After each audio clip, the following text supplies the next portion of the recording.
Hey, welcome to Viking Preparedness. I am Pastor Joe Fox. So this video is on self-imposed limitations.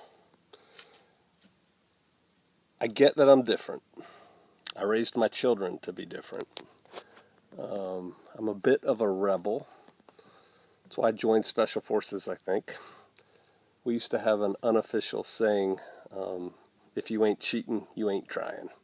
And if you get caught, you weren't trying hard enough. But you know, that presumes a certain amount of rule breaking. The nice way, the cool way of talking about that is saying thinking and acting outside of the box, right?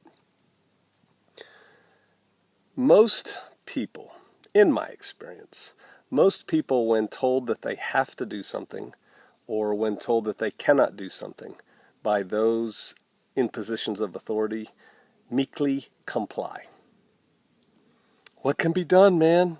They told us we had to do it. Oh, you can't build a shed in your backyard here. You need a zoning board permit, and they never give them.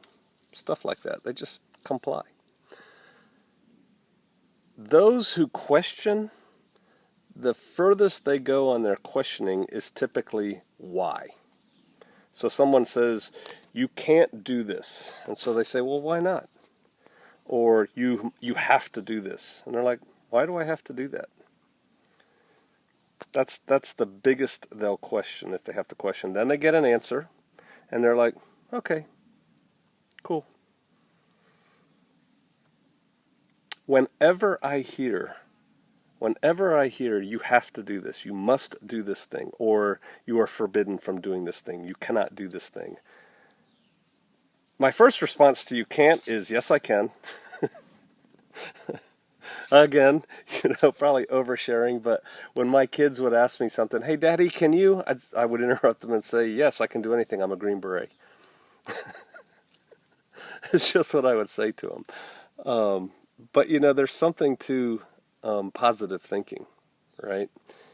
The glass half empty, the glass half full. I did a video on that. But when I hear you can't do something or you have to do something, my gut response is always, and I don't normally vocalize it, but I am definitely thinking it is, or what?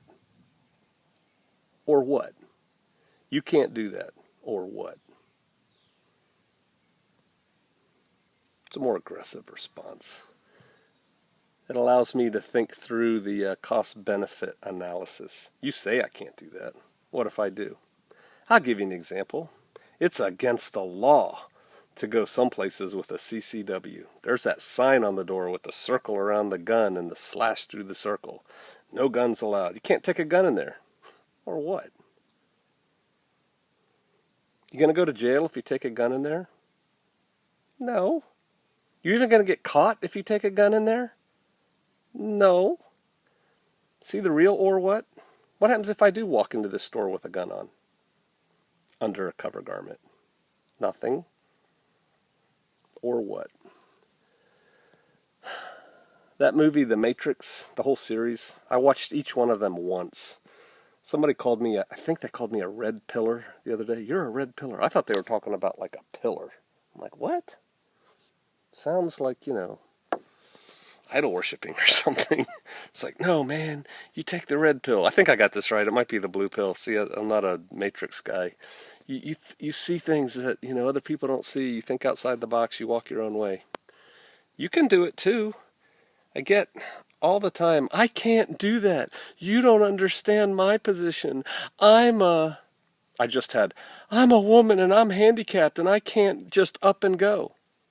I beg to differ with you. You certainly can get up and go. Even if you're a quadriplegic in a wheelchair, you can go bzzz and go. I mean, you can. People are trapped in their mind. Free your mind and the rest will follow, right? That is so important. It's easy to say. It's really hard for most people to free their mind. Think clearly. I think it's hard for a lot of people to think clearly because their head is just so full of junk. Just garbage that you put in there. Free your mind. When somebody tells you you can't do something, immediately come back with, oh yeah, or what? I think it'll help you. I'm not trying to create a bunch of outlaws. I'm just trying to help encourage. That's a better word. I'm trying to help encourage more free thought. All right. Hey, y'all be polite. I'll see you out there.